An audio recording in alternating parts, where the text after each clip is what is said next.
all medical colleges may have to close down because artificial intelligence will make diagnosis by itself and treat you by itself. So, it is time the young doctors who are coming up now should focus on how you should be able to look beyond the symptoms. You must allow the deeper intelligence within you to function.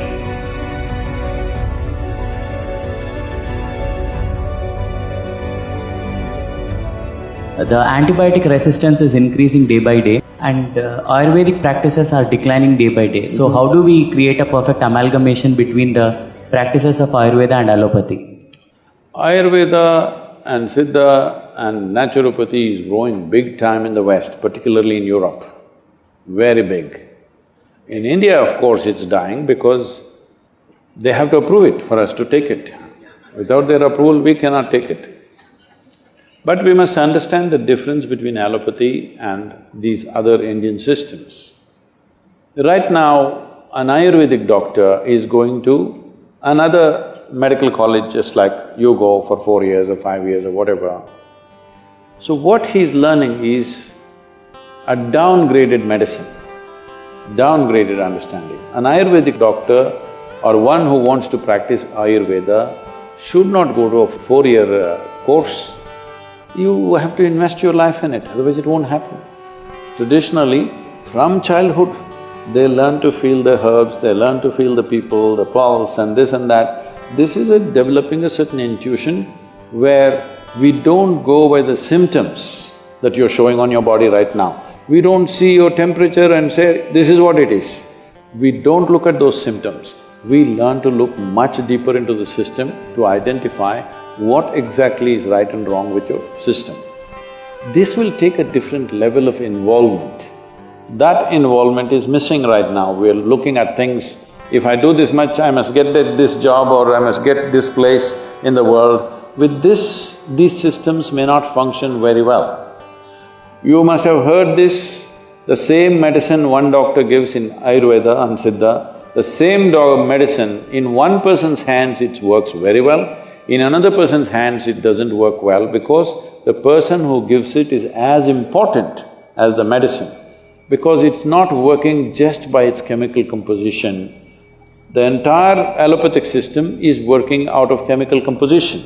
Anyway, there is a danger that in the next 25 years, all medical colleges may have to close down because artificial intelligence will make diagnosis by itself and treat you by itself. Surgeries are all happening now, robotic surgeries are happening. Still human beings are needed because machines need to be upgraded. But in 25 years' time, even today, in United States, I know doctors. I saw a doctor whom I know very well. He is carrying an old BlackBerry, the first model that came, which is that thick and a huge capability. Every time any patient, whatever, he just goes there into his BlackBerry. I said, what are you looking in the phone and treating people? He said, no, Sadhguru, all my textbooks are here in this phone. I'm just looking and telling them. So if you can look, the phone can become smart enough now that it will tell by itself. If you just tell the symptoms to Alexa, she will tell you what you should do. So, this form of symptomatic treatment may become irrelevant after some time because you're just gathering data and processing it and giving an answer. This a machine will be able to do better than any human being because it can process much faster and much better and not miss anything. So, it is time the young doctors who are coming up now should focus on how you should be able to look beyond the symptoms. This is what Ayurveda and Siddha is significant about.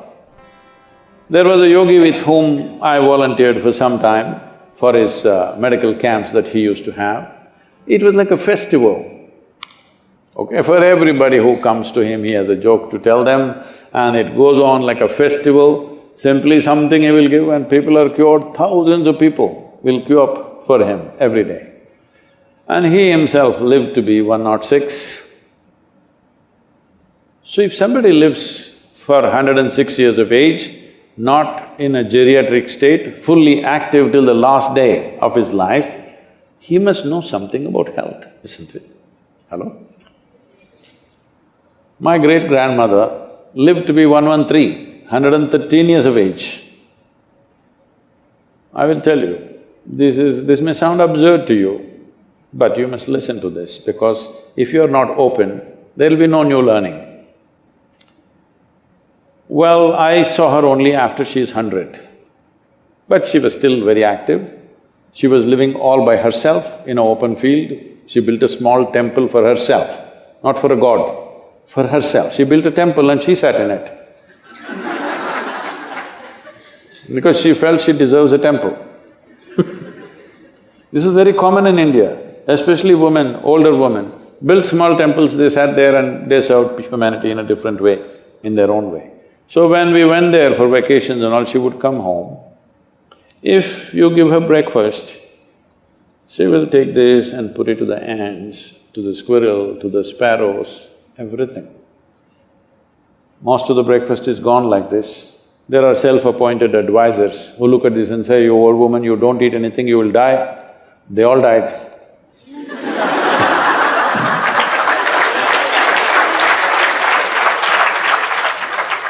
And she will simply sit there looking at these sparrows and ants eating, simply tears would be rolling from her eyes. And when somebody said, "You've not eaten?" She said, "I'm full."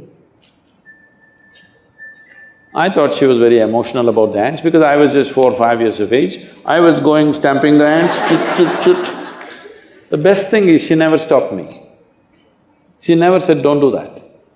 She knew she's doing what she has to do for the ants. Ants are doing what they should do for their life. I am, as a child, doing what I have to do as a child. When I sometimes saw her like this and I asked, "What is this happening to you?" she would just laugh loudly and she would say, "Someday you will know." It took me over 25 years to know this, that your life is not nourished 100% by the food that you consume and things that you do. Life is a bigger phenomena than what you think in your head, much larger. Before you came, this cosmos was there, everything was working. After you and me are gone, still it'll be fine, isn't it? There is an intelligence beyond you. Don't immediately quantify it as God, this, that, because you're making a conclusion about things that you do not know. If you stay here, this is very important, if you live here clearly knowing you don't know a damn thing about anything, your intelligence will remain alert to everything. But you make conclusions, reading a book, listening to this and that nonsense, you say, "I know this, I know that, I know that." The moment you identify with your knowledge, you will become very small, because it doesn't matter how much you know, still what you know is a minuscule in this existence, isn't it? But our ignorance is boundless. This is called as the intelligence of ignorance. If you always know that you do not know, your intelligence will remain super alert. Whether your body is awake or asleep, it will remain super alert.